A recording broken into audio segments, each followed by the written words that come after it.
welcome to Ed's Not Dead. I'm Robbie Dodd. I'm joined by my co-hosts, Mr. C.H. Siddons. Hi, Mr. Siddons. Hey, welcome back. Welcome back. It's great to see you. You look relaxed, and we're recording during the day, so you're in natural light. It's so nice that I'm not in these weird shadows. And of course, Mr. Peter Crable. Hey, Mr. Crabes, how you doing? Good. How you doing? It's good to see you. As always, Ed's Not Dead is brought to you by Ed's Not Dead Media, full-service educational media company focusing on leadership, instruction, and 21st century school reform. Fellas, it is good to be back.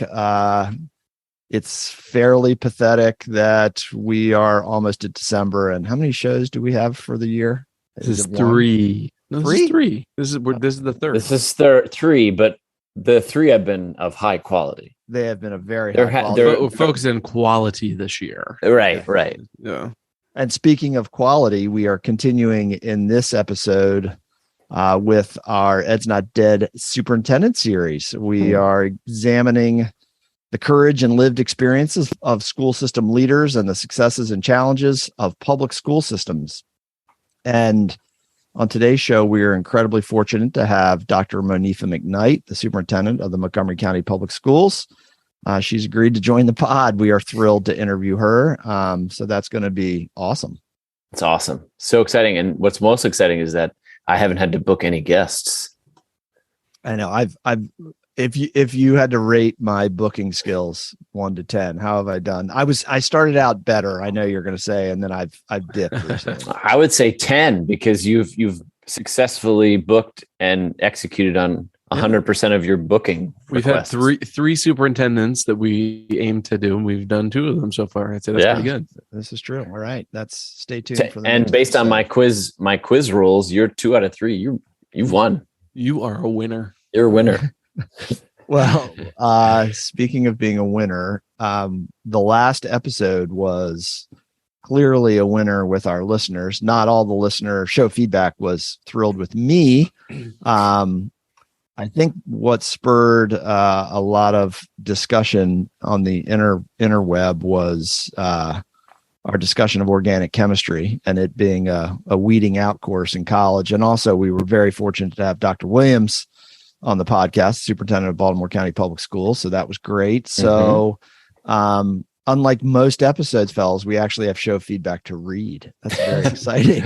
This is true. Big deal. In fact, thanks for pointing that out, by the way. Just for our listeners, usually before we start recording, one of the two of you tells me not to say anything about show feedback because we generally don't have it. So I think people have a lot of opinions and feedback on our show because we have a lot of listeners, but maybe they feel uncomfortable sharing or don't feel like their feedback would be valued. But let me tell you, it's highly valued. We value your feedback. All right. So especially stuff that's not great to hear. So let's get into what people had to say about Ed's Not Dead from the last episode. All right, Crable, you're up.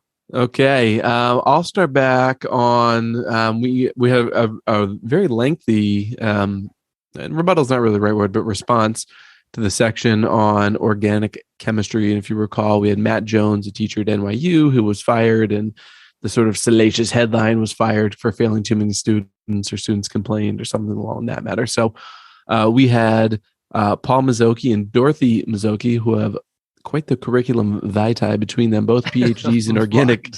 You like that? Yeah, both PhDs in organic chemistry. Paul, professor emeritus for the Department of Chemistry and Biochemistry, chairman of the chemistry department at Maryland, dean of life sciences and agriculture, University of Maryland, and Dorothy, professor of chemistry, University of Maryland and Prince George's Community College. So I'm just going to read a little bit. It is a little lengthy. Maybe we can figure out a way that we can make a Google Doc and link to their entire response in our show notes. So what they wrote was the one question I have about his teaching, that's Matt Jones at NYU, is the average grade of 30 on his exams. There's no question that anyone teaching this course could offer an exam that anyone in the class would fail. However, exam design is a critical part of teaching.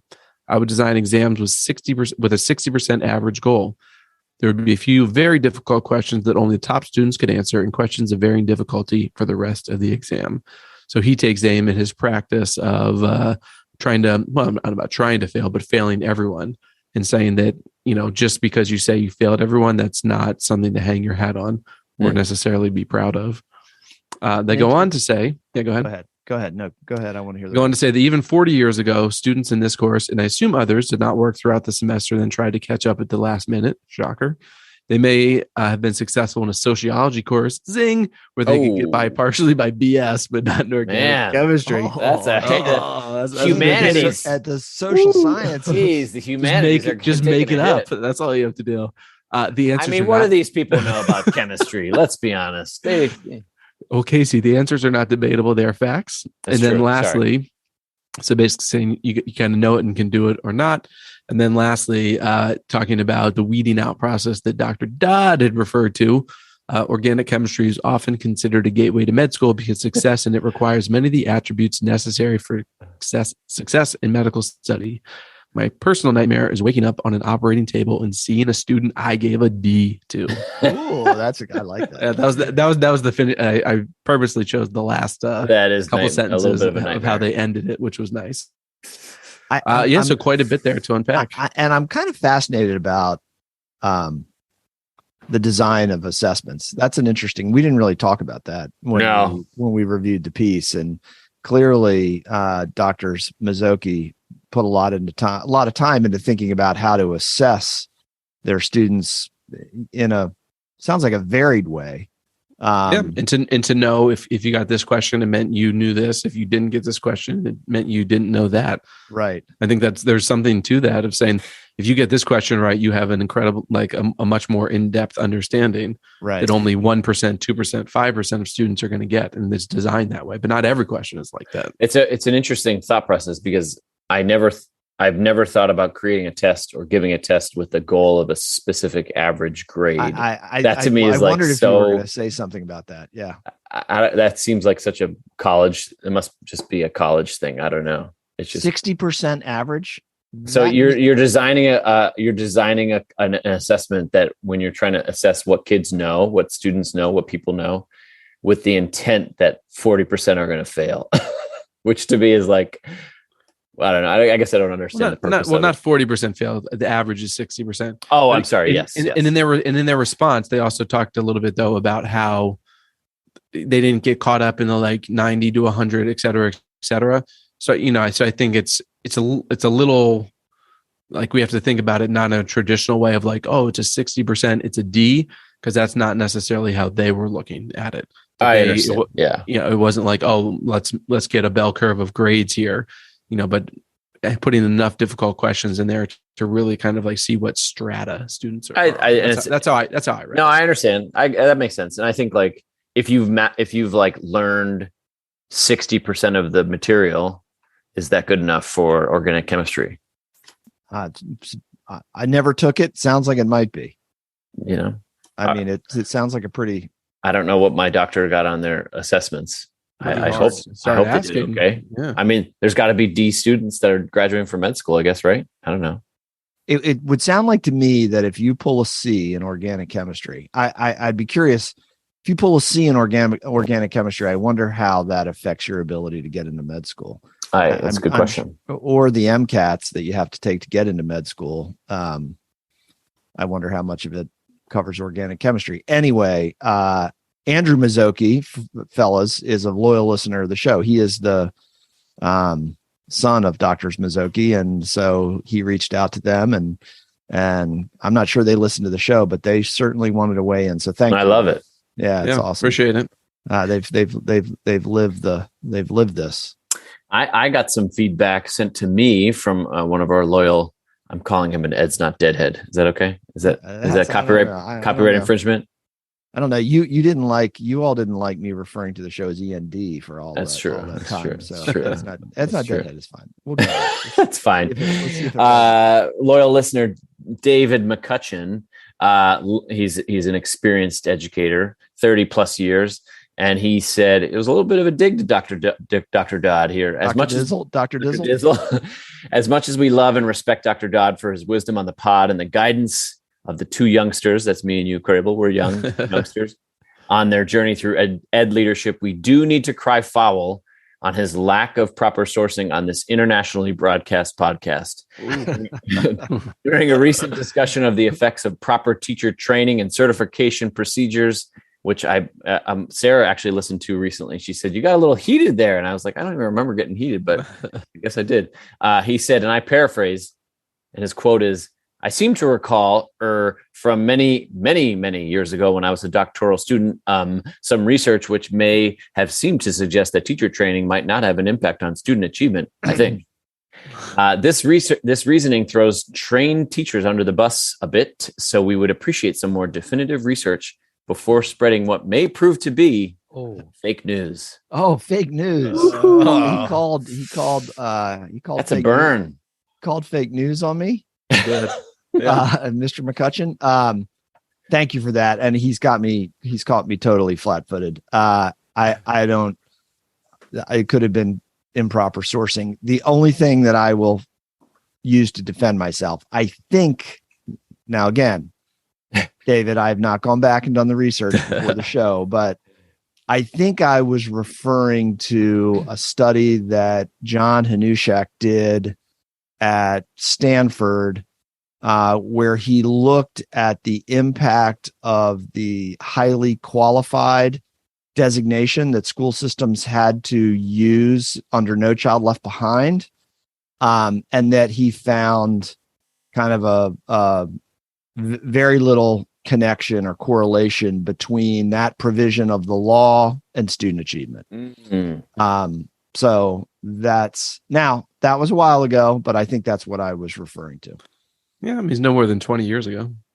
Yeah, I mean, and I read it 10 years ago. But I could get back on JSTOR and see if I can find it. Ooh, do you still have access to that JSTOR? I do not. I tried to log on, I don't know, like 6 months ago, and I was kind of hoping, because I actually really liked JSTOR. Yeah. It's just anyway, but thanks for calling me out, David. I appreciate it. It's good. Keep me on my toes. And good on you. I usually would just say research suggests and have absolutely nothing to back me up on it. All right. What else do we have? What other show feedback? Is there a Dr. Cohen? There is. Infamous Dr. Cohen? Oh, there is. Yes. I believe on this particular one, you had called out Dr. Mark Cohen, I believe, on our last episode, asking for some written feedback. And so we had a Dr. MC, which Dr. Dodd so astutely put together, MC standing for Mark Cohen. Yeah. Look at the detective work over there. Yeah. Anyhow, Dr. Cohen, or Dr. MC, says, it seems that each decade brings with it a supposed existential challenge for public education. Teachers, administrators, politicians, parents, and even students thump their chests and wonder out loud whether the great American promise of a free and equitable public education for all is still possible or necessary. We hear that the times have changed. The kids have changed. The teachers have changed. The curriculum is too dense. Testing is the problem. Testing is the solution. And so on and so on and so on. The Ed's not dead, guys. That's us. Don't fall into any of these traps. Episode after episode, they present clear, evidence-based, thought-provoking commentary on all things education. Their guests are top-notch. Their interviews are well executed. And their ability to make complex connections and illustrate relevance for those of us in the trenches is a gift.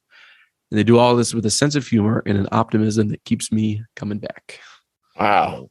That's one of the best pieces of feedback we've maybe ever the best. That might be the number one seed right there. I have a little embarrassment over that flattery. that was give me some goosebumps there. Yeah, Dr. Dodd, you're turning red there. Me motivated. And Dr. Cohen is it's high praise coming from Dr. Cohen. He's I don't have to sing his praises, but he's a great educational leader, and he's very involved in educational leadership at both the state and national level. He knows a lot about running schools and developing highly effective administrators and principals. So thank you, Dr. Cohen. Thanks for listening. Much appreciated. Yep. All right. I kind of want more. Is there more? go find some more. I shouldn't be greedy, should I? The point is, if you give us feedback, we'll read it. Always said it. You know? All right. If you have questions, we'll read it. We'll answer them. Not correctly, but and Casey, to your credit, you found that piece on organic chemistry. We had no idea that was going to be such a winner. That struck a chord. Yeah. struck a chord. All right, folks, don't go away. When we come back, we are so excited to welcome the superintendent of the Montgomery County Public Schools, Dr. Monifa McKnight, on to Ed's Not Dead. We'll be back in just a few. Thanks.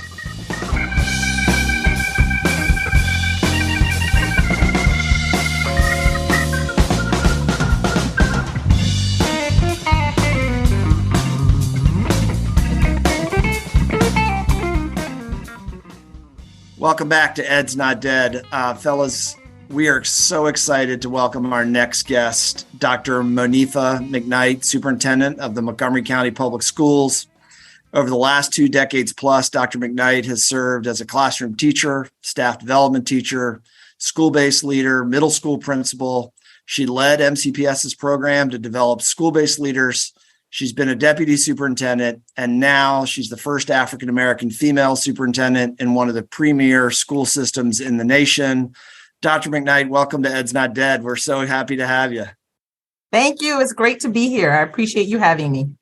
All right, so we're going to jump right in. You ready? I'm ready. So, Dr. McKnight, as we slowly come out of the pandemic, what do you think are the priorities of public school systems across the nation? And specifically, the things that are at the top of your list as a current superintendent? So thank you again for having me. And I think this is such an important conversation.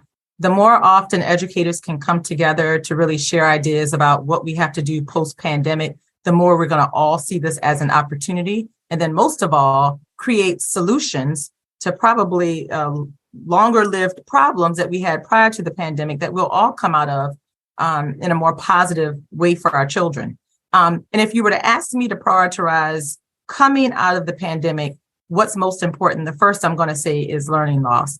The pandemic was a situation that required our students transform and our teachers transform their practice to a virtual environment. And what we all know is that education, I would say, is a true in-person experience. But we did have some students who did well in the virtual platform during the pandemic. The majority of our students didn't do so well because this is a person-to-person business. And so I think we have to first attend to how the learning disruption impacted the learning and progress of our students, first and most importantly. So I think that's it. And I'll get to solutions about later, if hopefully you'll ask me about how I think we address some of these things, then I'll talk more about that. But learning disruption and the learning losses occurred is the first. The second is making sure that we recognize and understand all of the trauma that occurred to students or that they experienced during the pandemic. And the reason we need to understand that is because these students are still coming into our schools and into our spaces every single day, and we really want to be able to support them. We will only know how to support them if we understand exactly what the impact was during the pandemic and what impact is still there that we need to work through with them so that they can be available and take advantage of the education that we're providing them. That's second. Third is mental health and wellness for our students and families. This has always been important, and we all know that, you know, we can teach our students and go in with the best prepared lesson, but unless they are prepared to be able to engage in the environment, then all that great planning and resources that we provide may not make that impact. And I think now we're actually starting to acknowledge, or we are acknowledging, that students' social and emotional well-being is just as important as their academic state. And so really making sure we continue to invest in, assess, and address student needs as it relates to health and wellness is really important. And I think that goes beyond the student. I think it's really looking at the family. The student is just one member of a family, but if a family is being impacted in some way that impacts the student's social emotional well-being, then I think we have to look at ways that we can work with others and coordinate services so that we can support that family. So that's third. The fourth area I would say is really looking at the increased socioeconomic impacts on our families. During the pandemic, so many families experienced mobility for a variety of reasons, whether it was that they had caregivers that needed their attention, they had to pick up and move, and some families, parents lost jobs and guardians, they lost jobs and then they had to then move, which then caused students to be mobile. But the economy was really hit hard. in so many different ways by the pandemic. So we have to rebuild. And I think when we think about rebuilding and considering the socioeconomic impact on our families, that means, again, we have to dig deeper beyond the student and try to figure out what has the story been so we can set those supports up successfully for the student and their family. And so I think as we think about post-pandemic, these are the things that we absolutely have to focus on. So one of the several of the things you mentioned, but specifically thinking about the trauma that's happened to students, as well as the need for, mental health and wellness. Thinking for you, kind of being relatively new to the job when the pandemic hit, how was that a new learning for you? And was that something that you expected to happen? And how did you go about, I guess what I'm asking is I feel like schools have always been like, yes, student well-being at the forefront and let's make sure kids are okay. But this was on a whole new level. Right. So what has been your approach, to systematically ensure that the kids are okay and that families are okay, and kind of taking on this new challenge for public education of, of course, we're always doing academics and of course, looking out for student well-being, but, just amplifying all of that in this new space. So to get at your first part of the question, did I anticipate this? I think all of us anticipated that our children would come back to school different than they were before the pandemic. It was just inevitable. Education was turned upside down. Children were being educated from their homes. We don't know what the situations were that were occurring in their homes, some helpful, some harmful. They also had to adapt to learning in a very different way through a computer screen. You think about technology literacy. At that point, then we actually had a chance to see who's going to do this easily and who's going to have a bit more trouble trying to figure out how to make that transition happen to have school on a virtual platform. So many things began to elevate about, quite frankly, the inequities that causes a gap that we always know has been there, but we didn't always know the reasons why. I remember when we had to put technology in every student's hand for them to be able to engage in the environment, I kept thinking, wow. So for some of our students who were saying, I don't need it, or they had the technology at home, I was like, they've been able to, from the click of a button, be able to go and research topics and get information that they need to just become more informed individuals, which is amazing. But there's a whole host of our students who, when they leave school, they don't have that ability. And in some spaces, school may have been structured to a point where they may not have had the flexibility to engage in their areas of interest and things that just they were curious about and just wanted to learn more. So yes, they were going to come back transformed, and for whatever that meant. And for many of our students, as we've seen, it meant that they came back not really knowing how to interact anymore, how to re-engage in relationships that existed before the pandemic that were strained because there was no connection, all of those things. And so we knew there would be impact. We didn't know exactly what it would be. And when they came back last year, which was, by the way, another COVID year, we saw it. We saw some of the things that we probably could have anticipated. Friendships, relationships were going to strain because students had to figure out how they were going to re-engage. And many of them needed help in doing that. That's why we really focus on conflict resolution and reminding them of just some of the basic things of how it is that you resolve conflict and work with one another. We also tried to be proactive in teaching those skills. I'm so grateful for our Leader in Me program. And I had a chance to go out to our elementary schools and see that because it continues to teach our students skills of, how do I make good decisions for myself and for others? And how do I care about my neighbor and help and support them that really should transition into that conflict resolution environment that they need to know how to manage as they grow older. We also recognize that there were things that just happened in the world that our community, and specifically here in Montgomery County, was exposed to. Like, for instance, students were able to receive weapons in the mail delivered to their homes. That wasn't something that always existed, but when students were at home and had the opportunity to engage in some of these things more often because they were at home, then when they came back to school, those were some of the realities that we recognized had become a thing during the pandemic.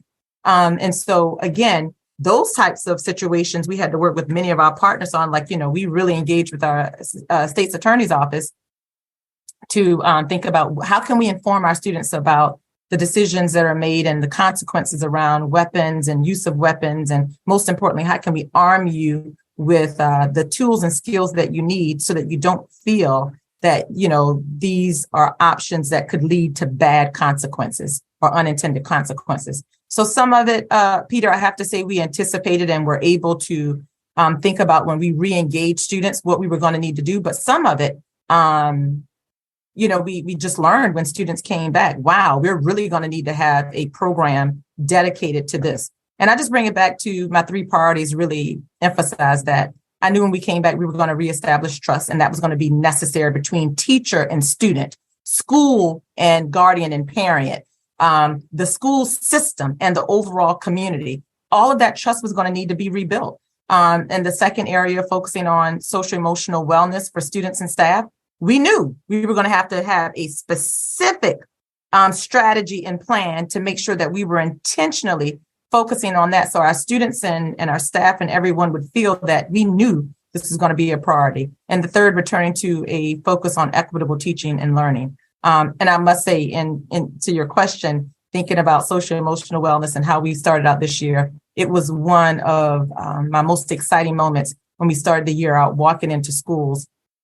And I visited 12 schools the first week of school. And up to this point, I've gotten to about 24. 34. And I have to say, every time I go into a school, into a classroom, I see that there is a space that acknowledges students getting that social emotional support in the school, in the classroom, and the adults being astute to that need. So I'm just so glad that I'm a part of a community who embrace that commitment and are bringing it to life for our students every day. A quick follow-up, Dr. McKnight, to Mr. Crable's question. I've known you for a long time, and I know you've always been, you've developed so many leaders as a mentor over the years. And you were, I know you willingly became the superintendent, but you were thrust into a really high-profile leadership position during an incredibly challenging time in the history of public education. I'm just curious about you as a leader and what you've learned about your own style, your own approach, as you were pressed on by a lot of different factors. I always say every leader should aspire to always learn through the challenges more about themselves so that they can be a better leader for whoever it is that they're serving. And I think the pandemic should have pushed every leader to that, myself included. So I learned a lot about myself. One is that it doesn't matter what the challenge is in front of me. And I had to really go back and reflect on my leadership journey as interim superintendent and now as superintendent and what I found similar about myself through different circumstances. And while there have always been challenges, none as great as COVID, I recognize that I tend to run towards a problem because I know that if I run towards it, that means I'm going to spend the time to understand it, dissect it, and try to work with others to come up with the absolute best solution and try to do that quickly so that whoever this problem is impacting, that we're working quickly towards a resolution for it. Now, of course, COVID was the long haul version of that, but no matter what came out, whether it was a protocol or a process implemented by the governor, or whether it was another consideration from the Maryland State Department of Education, my job was always to stop and say, what does this mean for Montgomery County? Number one. And number two, what is the impact of this decision going to be on the students and staff? And if I found that there were going to be significant challenges with that, then my job was to advocate and share with wherever this demand was coming from what that challenge was going to be. Either in one, us implementing it, or two, I'm going to offer solutions as an alternative if I think the impact is going to be too great. So that's those are the things that you do when you run towards a problem. And I recognize that I continue to do that.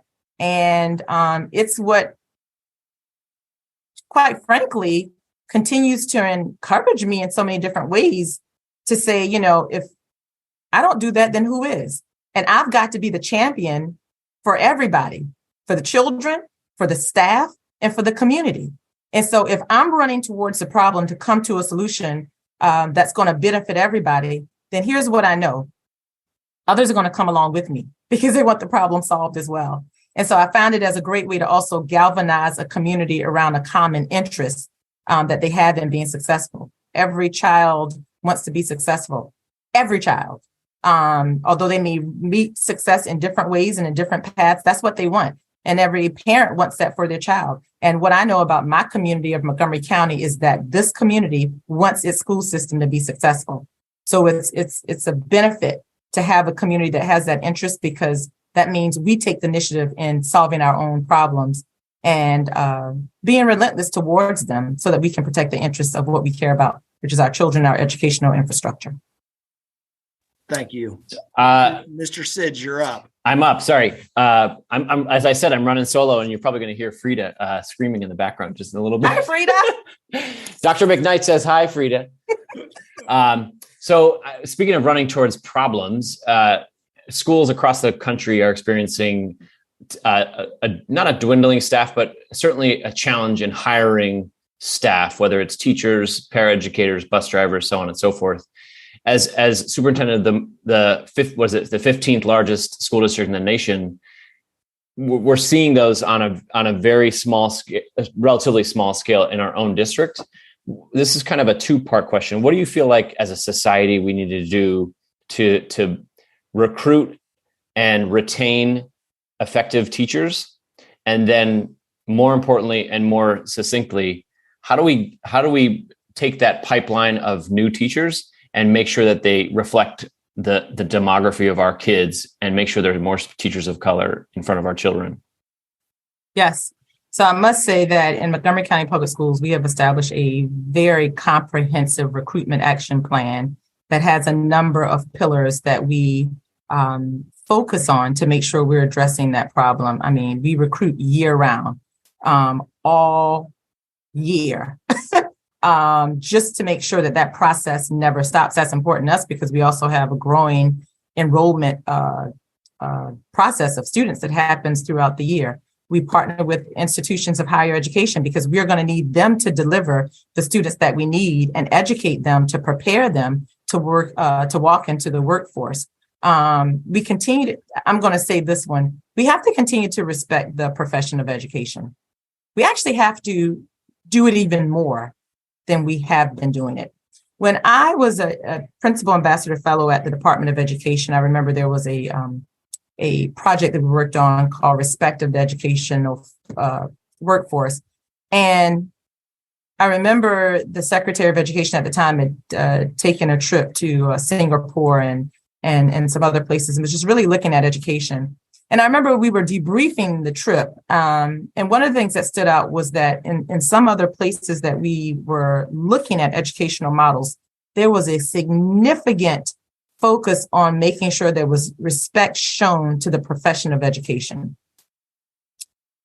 I never forgot that and thought that stood out because that means from a child, and you all understand this, Frida probably is a perfect example of it. I hope she is. When they're starting to play school when they're young and say, I want to become a teacher, for our response to be, oh, that is amazing. That is the best job that you could have to contribute to society. That's what we need our families to say. It's what we have to do to continue to look at. Earlier, I spoke about solving age-old problems. What are some of the things that our most successful teachers find to be really valuable in them being successful? And let's replicate what those things are that they need. Whether it may be more time, whether it may be a support of another teacher colleague that's more available to them, whatever it is, we get a chance to invent what it is. We just need to hear what it is that's working and have the student data, qualitative and quantitative, to reaffirm that. And I think that means we have to create structures and models that have been arduous for people in the profession and really figuring out what that is and creating new pathways and new processes, procedures, and structures that solve the problems that make people not get burnt out or not enjoy their jobs at the end of the day. And so that's what I think we have to do. And most of all, one way we acknowledge that is also in how we pay the profession. I was speaking with a group of teachers, I think it was last month, and I was sharing with them, it was no fun when I graduated from college. And, I was living with my sister in Virginia, who was an engineer, and I was a teacher. And boy, did our pocketbooks look very different.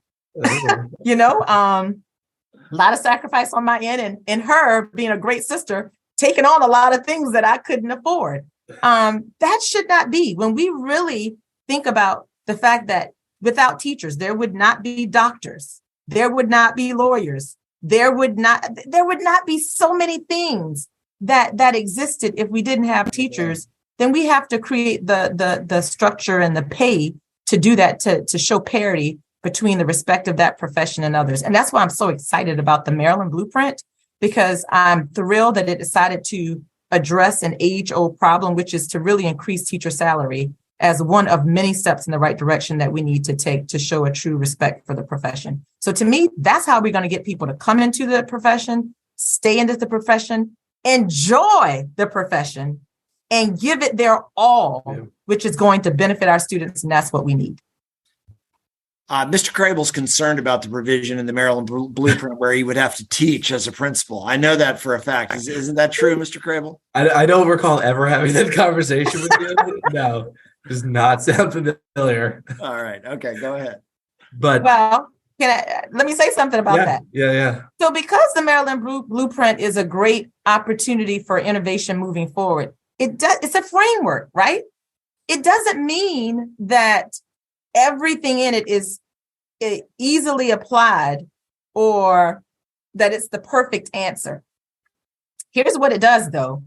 It challenges the public education structure to think about how you do things differently to get the results. Now, when I think about that, a assistant principal teaching a course, what's the big idea there? You probably already know it. How do we continue to have assistant principals engaged in instruction? Yep.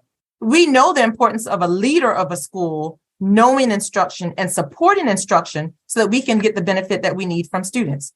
Maybe that comes in teaching a course. Maybe it doesn't. Maybe it comes through supporting a course.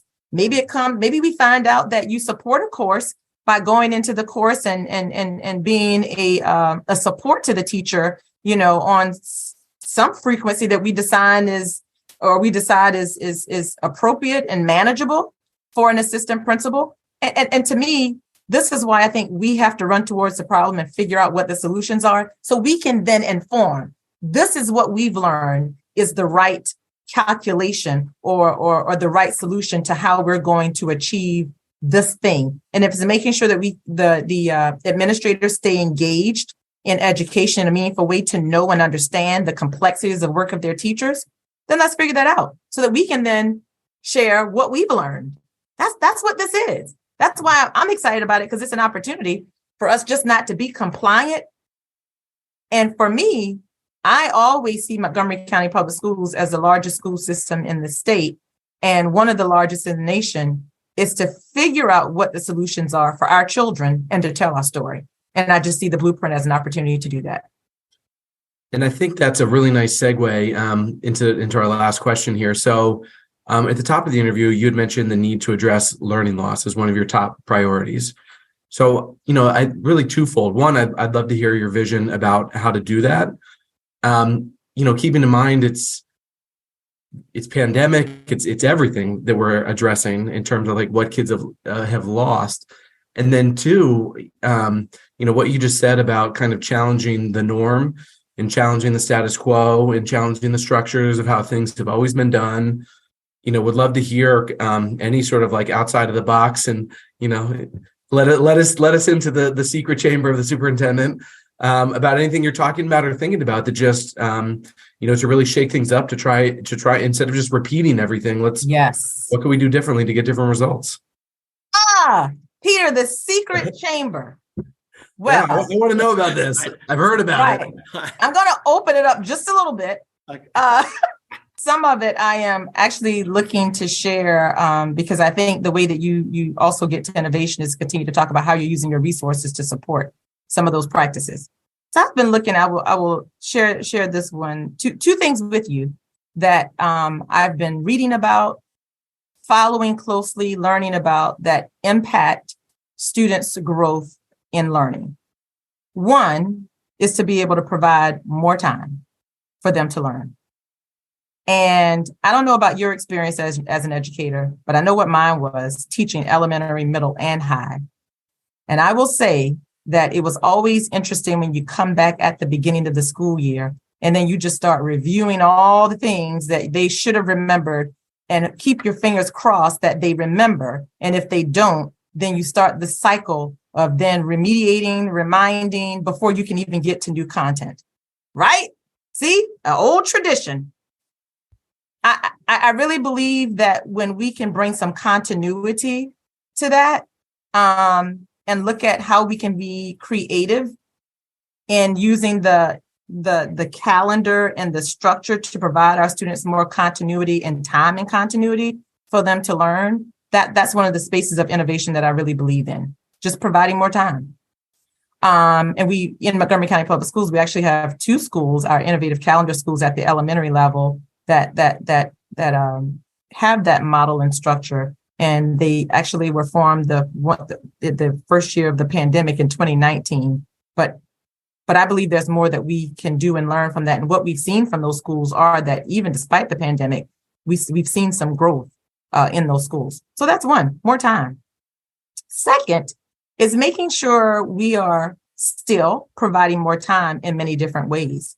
So I'll say, for example, our tutoring services that we're providing to our students. So right now we're providing that to them. You know, some schools are providing in person and students can come to school early. Some can come late and spend, more time with the teachers within their schools. Some can log on from home and get, access to that service 30, 45 minutes, whatever it may be. And guess what?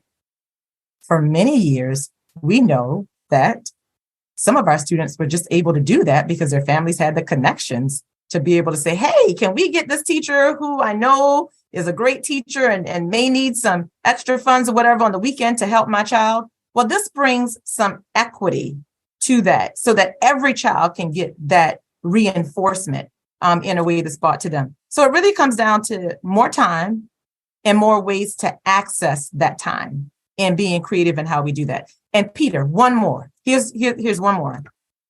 Tell us. I think we have to look at the classroom, right?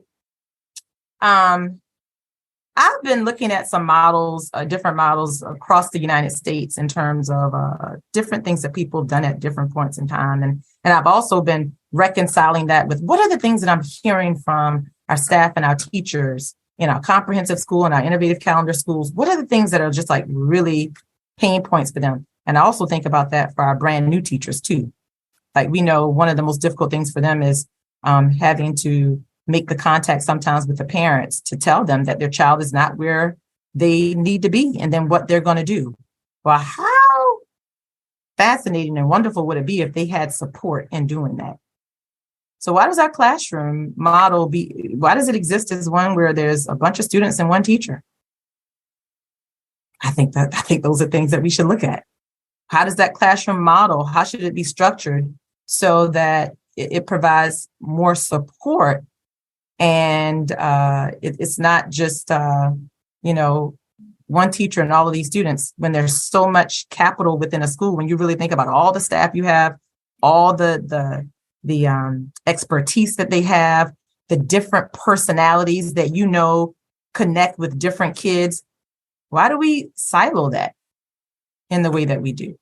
So just some things I'll leave you with to think about. I'm going to be talking more about this in preparing for our budget and more of next year. But it really comes down to kind of brushing up against some of our traditional systems that have just existed because they have. And I know that I said that was the last one, but I always add the one at the end. It's a very short one though, and it's a good one. So I saw you when you were talking about all the schools you've been to. I saw you really light up. So I wonder, what do you miss most about working in a school, being a principal at a school, being a teacher? Just, what do you miss about being in schools on a daily basis? Being with students.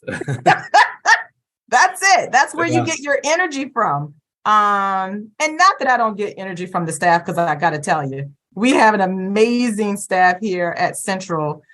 We are serious about what we do, and we try to bring life to everything that we do for children here. But it is being with the students, because as a superintendent, I don't get to see as quickly the impact that I was able to see as a principal. I could walk into a classroom, but I wanted to see implementation of a curriculum. I could walk into 3 different classrooms. I could walk into a classroom with a novice teacher and see what it looks like. I could walk into a classroom with an experienced teacher and see that. I could walk into a classroom that is a supported classroom for students and see what that looks like.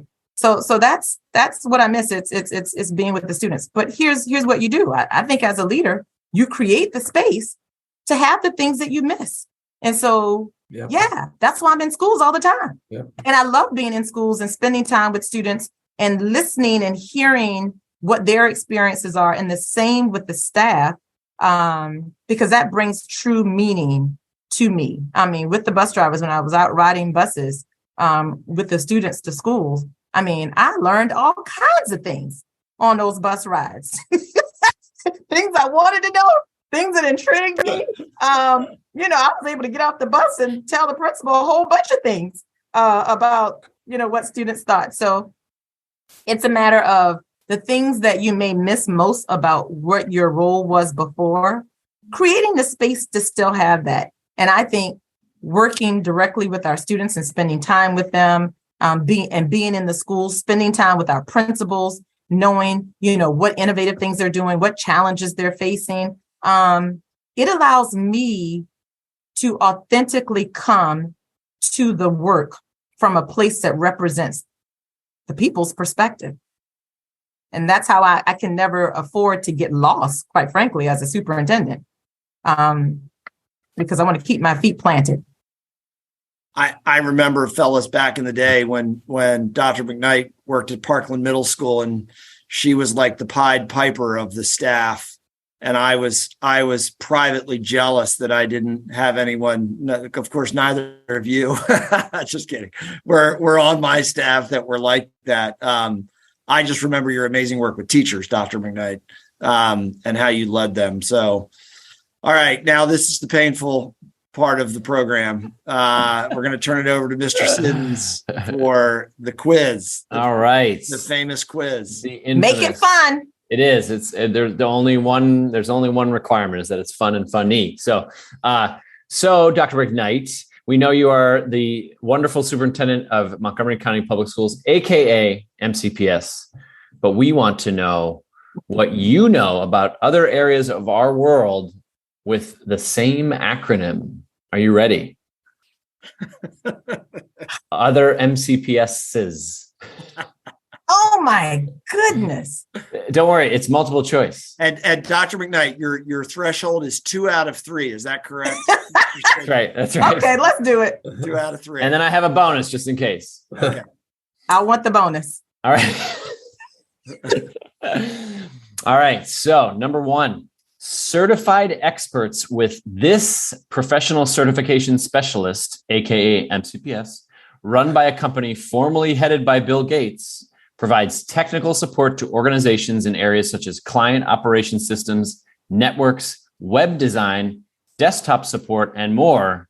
Is it A, Macro Hub, B, Microsoft, or C, Mercantile? And that's MCPS? Yes, it's a different MCPS. Stuck there, but I'll go with B. B is correct. Microsoft. Hey. Nice start. Well done. But Microsoft stole MCPS? Is that what we're establishing here? Oh, we should probably pursue that, I think.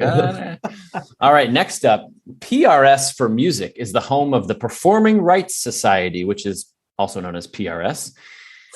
The Mechanical Blank Protection Society, MCPS, have a service agreement in place with PRS to provide rights management and administrative services for certain types of protections. What kind of protections are they trying to offer for PRS for music?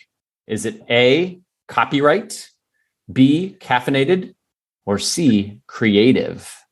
And the word or the phrase is the Mechanical Blank Protection Society. That question was ridiculous. Very long question. I'm going to go with A. A is correct. Copyright. Oh, Very yeah. good. Nice job.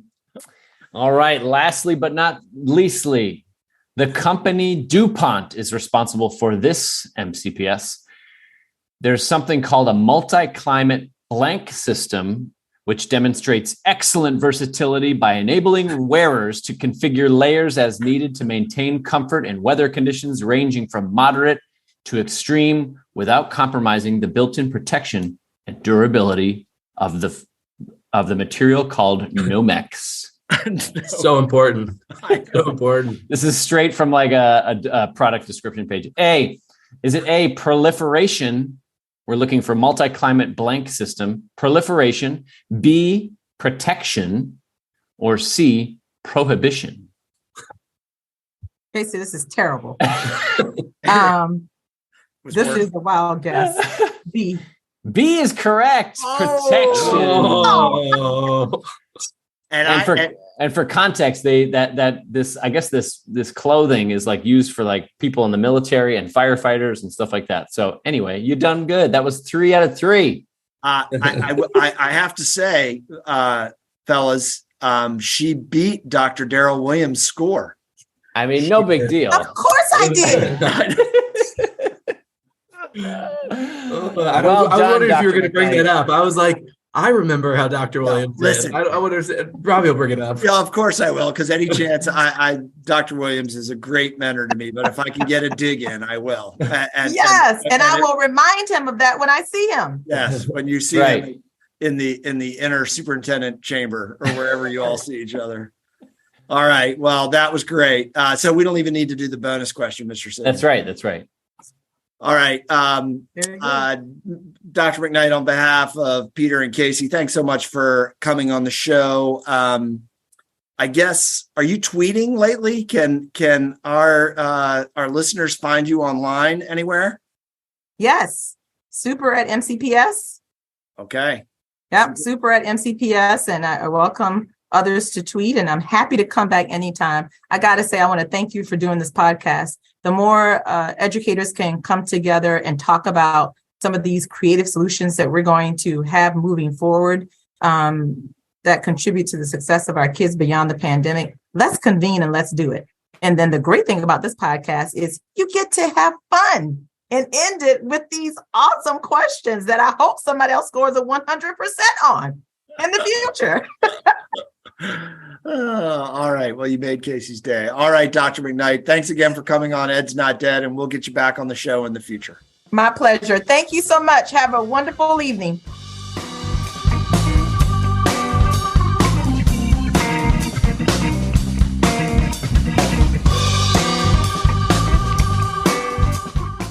Welcome back to Ed's Not Dead. We are still here. Thanks again to Dr. Monifa McKnight. And as always, Ed's Not Dead is brought to you by Ed's Not Dead Media, full-service educational media company focusing on leadership, instruction, and 21st century school reform. Fellas, at the beginning of the show, I neglected to tell the audience where they can find us. You can find us on Twitter at Ed's Not Dead PC, and of course, the website to check out Mr. Sidden's latest blogs, edsnotdead.com. That was a great interview. I really enjoyed that. Yeah. I think you coming up with the superintendent series, I got to give you credit, Dr. Dodd. Stroke of genius. It was a stroke of genius because, the average tenure of a superintendent is what, like 3 years, 4 years? And they have a lot on their shoulders and trying to deal with the impacts of COVID and all the other stuff that. Yeah, I think the most fascinating thing is just the perspective, and this goes for everybody that we talk to, but we have not interviewed previous to these two superintendents. And so the perspective that they bring is just the big picture, all the way down to the littlest things has been very illuminating. Yes. It's pretty amazing to hear somebody like Dr. McKnight and Dr. McKnight and Dr. Williams before her, just the command of all of the information that they have to have. Like you said, Peter, from high level kinds of issues and understandings to what's actually happening in schools each day. It is a daunting job. Yeah. They last about as long as NBA or NHL coaches. I mean, it's a tough gig. It's a tough profession. And, I've heard Dr. McKnight say it time and time again. It's the job she wants to do. It's her calling. Yeah. So anyway, thanks again to Dr. McKnight for joining the show. At this point in the show, I think all we have left, Mr. Siddons, from what I see in the show notes, is a quiz. Grand finale. By the way, it is current events. It is a hopeful sign that both superintendents who have appeared in the superintendent series have been very well informed and have done exceptionally well on your quizzes. I'm very impressed. This is true. Yeah. Because your quizzes are hard. Very, very long questions as well. I know. The last one was a lot. It was a lot. Hold on. I just have a paragraph I want to read you. Hold on. Let me take I have to take a breath. Take a breath. I like watching the superintendent's eyes glaze over. I have to actually put my notes in front of people's, so I can't see the look on their faces. It's a good strategy. Yeah. So, all right, it's the CH Siddons quiz. What do we have today, Mr. All Siddons? right, we got current events, and it's all soccer questions. Yeah, I'm gonna win 100%. I'm just kidding. Come on, really? There is one. Face? I'm so psyched. It's all questions about the World Cup. No, I'm just kidding. So the first set of questions is for Dr. Dodd. The second hold set on. is I hate to interrupt you. Mr. Siddons, I have to interrupt you really quick. Okay. I believe, and I don't know if this was said on air, but prior, I think we were recording the night the Commanders played the Eagles on Monday Night Football. Yeah. I asked Mr. Crable. I remember that. I think I said 27-13 Eagles. You were both very disappointed Commanders fans. Now, Crable said, I asked him, I said, do they have a chance? And he said, no chance. That's right. No chance. All right. Just wanted to get that. And I woke up. I distinctly remember waking up the next morning and seeing the score. And I was like, oh, look at that. Look at Dr. Dodd. That's nice. Dr. Dodd is the pervasive and effervescent optimistic Washington Commanders fan. He is an optimist, no doubt about that. Hope springs eternal. All right. Sorry. All right. Go ahead, Mr. Siddons. Number one, Dr. Dodd, for these first three questions are for you. Whoa, we're jumping in right away. We are. Do you want to go ahead? You want me to Crable first? You want me? No. I'll go first. Okay. I'll go first. All right. Number one, during the World Cup, the national soccer team of blank refused to sing its national anthem in support of ongoing protests in their country. Is it A, Qatar, B, Wales, or C, Iran? That would be, I was going to answer Canada to every World Cup question. Now, that would be C, Iran. That is correct. Great start, Dr. Dodd. Number two, lawmakers in New Zealand, your favorite country for reading instruction, will vote on whether the country should lower the voting age to A, 17, B, 16, or C, 15. That's a tough one. Oh, that one got that. Was that in recent current events? It is, yes.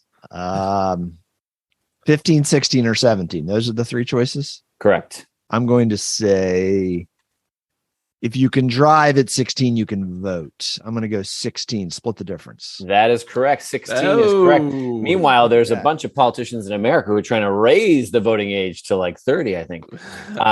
Number three, Mr. Siddons, yes. I do want to. Going to New Zealand is on my bucket list. To do what? What do you think? Fish for trout. Go fishing. Gotta go fishing there.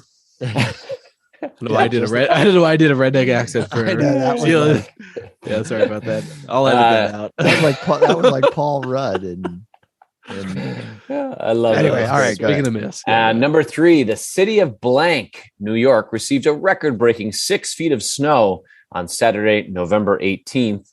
just 10 days ago from our recording session? A, Buffalo, B, Albany, or C, Utica?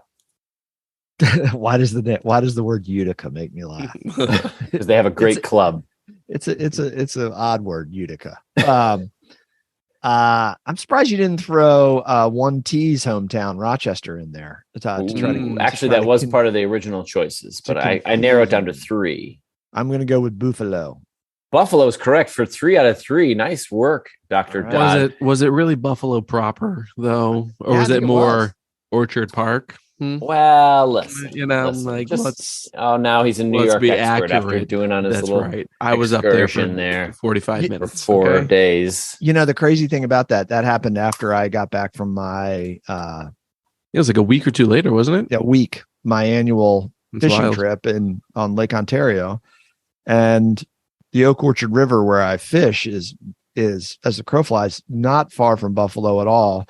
That lake effect, it's pretty fascinating that it has like a concentrated impact. Yes, because where I fish got a dusting, and it's literally within an hour. Wow. Buffalo. So it was pretty wild. Yeah. All right.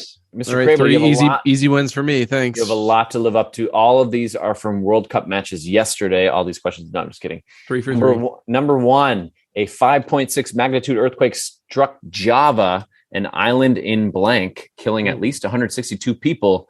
Is it A, the Philippines, B, Indonesia, or C, New Zealand? I do know geography quite well. That would be B, Indonesia. B, Indonesia. Very good.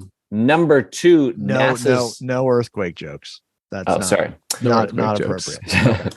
Too soon. No, number 2, NASA's Orion capsule reached the moon on November 21st, making it the first NASA mission to go to the moon since the end of the blank program. Is it A, Ares, B, Apollo, or C, Hera? Okay, before he answers, I do want to mention to the audience and to you, Mr. Siddons, I don't know if you know this, but when I hired Mr. Crable many moons ago, one of his pitches was that he taught astronomy. It was that he had written the astronomy curriculum. He did, because he was told to teach it. All right, so you know where that curriculum existed? Right here in the head. That's the only place. That would be the Apollo program. The Apollo is correct. 2 for 2. All right. I have to come up with a tiebreaker. Did I tell you how I went to astronomy night at the White House? Did that ever come up or no? Did you bring your students there? That's right. Yeah. I forgot about that. Yeah, we went and Barry O was walking around shaking hands and doing that sort of doing his presidential thing. Yeah, that's pretty cool. A lot Obama.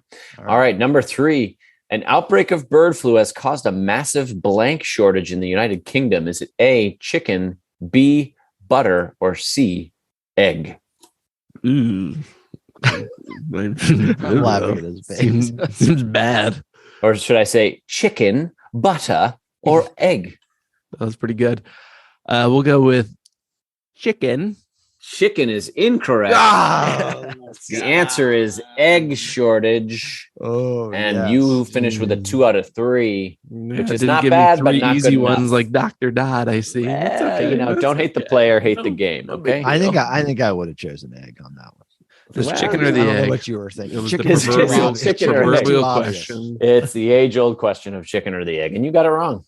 Yeah. So I appreciate Dr. Dodd, you're in the lead now, I think. All right, Mr. Siddons, that was an amazing quiz, especially when I win. All right, did you two have pleasant Thanksgiving holidays? Definitely. I'll tell you a crazy story. August on Thanksgiving Day came down. He was playing with his cousins. He came down, sat down for dinner, and was like, "Oh, you look bad. Red eyes, just look glassy, look terrible." No. Yeah. Woke up next morning, fevery, etc. Turns out he had the flu. Oh. But literally for like 24 hours. It was the craziest thing I've ever seen. What? By Saturday, no fever, no nothing, pretty much 100%. Not quite 100%, 95%. He had the flu for 24, maybe 36 hours. Did you all get it? No, nobody else has gotten it. Knock on wood. Wow. So, yeah. I'll tell you what. I love the No Wednesday. Yeah, the no work Wednesdays, pretty sweet. That was nice. That's a nice addition. I think I'm glad August is okay. It's funny Yes. how little kids, how a bug like that can just race through their. It's like the common cold. Yeah. Yep. He took a nap and he was fine. It's also a little scary too. It is. Just lay you low, but then the no work Wednesday, the Wednesday prior to Thanksgiving, every employer, private sector, public sector, I think post pandemic, it should be an understanding that Wednesday is a holiday. It's a even in the private sector, I've had people say that it's a wasted day. Give people time to travel, go to the store, get ready for people coming into town or leaving town. It's just a no brainer. It's an American stupidity to work that day. Yep. I agree. Agreed. I mean, the private sector is just now giving people off that Friday. Really? Yeah. I mean, that's been a work day. I mean, it is the big kickoff to holiday shopping. It's brutal. Yeah. Mr. Siddons, you went to West Virginia with your bride and your in-laws, and my parents traversed down to West Ginny, and my North Carolinian brother drove up to West Virginia too, because he didn't get to celebrate with us last year. That would be the baby Siddons. That's right. Yep. It was good. It was awesome. Everybody had a good time and no controversy, no fighting. It was wonderful. So you mix the grandparents. I've never. We do, and you know what? They get along. They commonly do that too. Yeah, they get along very well. And where do you fall down on that, Crable? I'm not a fan. No, I'd say theoretically not a fan either. Nothing really to base it on. Yeah. But it's like separating my portions on my plate. I agree. Yeah. Interesting. No food touching, and this is the equivalent of that. I like the having them both there, so then I don't feel guilty about not visiting one or the other. Yeah, and you're also very relaxed that way. You're like you're a man of the people. Does it stress you out? Be happy to get. Oh no, I don't like socializing. I don't like out. Socializing at all. Okay, sorry about that. I didn't know that. I actually thought I've discovered in the last few years that I'm strongly an introvert, and I don't like to. It takes a lot of energy out of me. But I like to have the grandparents around for Frida, and it's just exciting to have them together. Frida must be the amount of attention. It's showered on her. Spilling over. It must be she must think she's just the queen. Yeah, but the interesting part of it, as I'm sure you've experienced, where no one really is watching her, even though everyone's around. The parents are assuming that the grandparents are taking over watching, and that grandparents think that someone else is always watching, but none of that is actually happening. So the first thing she grabs is from the bowl of matchbooks in the bathroom. She grabs a couple of those from the 80s, and is there a hot tub there? It's in the works. Okay, supposedly. Watch the hot tub. They are hot tubs are gross. So no, they are in notorious danger for small children unattended. Yes. Yeah. Okay. Ugh. Don't mean to end the show on a downer. Wah, wah, wah. All right. So don't know when we're recording again, but the Superintendent series will continue. We're going to surprise our audience with who comes next. Yes. That's exciting. All right, fellas. Any final parting thoughts? I'm very excited for December. It's been a good November. I'm ready for the next month. This is a joyous time of year. It is. Yeah. Put up my Christmas tree yesterday, so I'm ready, man. Whoa. That's impressive. I missed was Saturday the nice day? Yeah, yes. Saturday was the nice day. Saturday was unbelievable. I would have been a good day to do the outside decorations, and I just didn't have it in me. So gonna have to wait. I wonder if there's going to be a run on trees. Do you have a Hessian fake tree, Crable? Of course, comes pre-lighted and fake tree here. Two of them. I'm running into a whole strand is not working, and I can't figure out why. So, that's your job today. That's called go to CVS and buy a strand.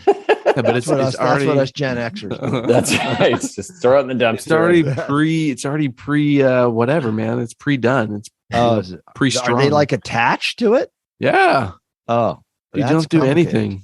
Yeah, it's awesome. All right.